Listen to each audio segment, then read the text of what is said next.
မျက်နှာအတွက်အထူးကောင်းမွန်တဲ့သစ်သီးများဟင်းသီးဟင်းရွက်များနဲ့အခြားအစားအစာများဖော်ပြပေးပါတယ်။သစ်သီးများ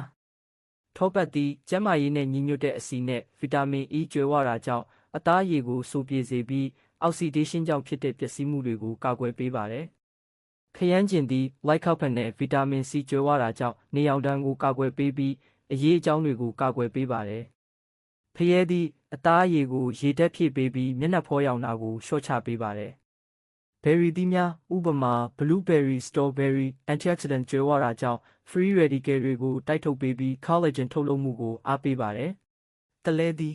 အရေပြားဆဲအသစ်တွေကိုအားပေးပြီး UV ဒဏ်ကနေကာကွယ်ပေးပါတယ်။ဟင်းသီးဟင်းရွက်များ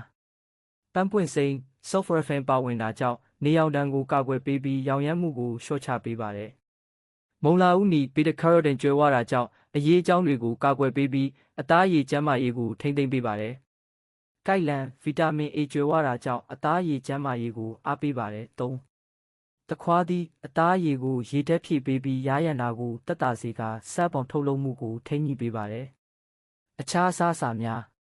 တစ်ကြားသီးအောမဂါ3 fatty acids နဲ့ဗီတာမင် E ကြွယ်ဝတာကြောင့်အသားရည်ကိုတန်မာစေပြီး UV ဒဏ်ကိုလျှော့ချပေးပါတယ်။ဒိန်ဂျင် probiotics ပါဝင်တာကြောင့်အသားရည်ရဲ့ microbiome ကိုထိန်းညှိပေးပြီးအသားရည်ကျန်းမာရေးကိုမြင့်တင်ပေးပါတယ်။တန်လွင်စီကျန်းမာရေးနဲ့ညီညွတ်တဲ့အဆီနဲ့အန်တီအောက်ဆီဒန့်ကြွယ်ဝတာကြောင့်အသားရည်ကိုစိုပြေစေပြီးကာကွယ်ပေးပါတယ်။ချောကလက်မဲ polyphenol ကြွယ်ဝတာကြောင့် UV ဒဏ်ကိုကာကွယ်ပေးပါတယ်။ဒီအစားအစာတွေကိုစားသုံးလို့ရသလိုအသားရည်အတွက်လိမ့်ကျက်အသုံးပြုလို့လည်းရပါတယ်။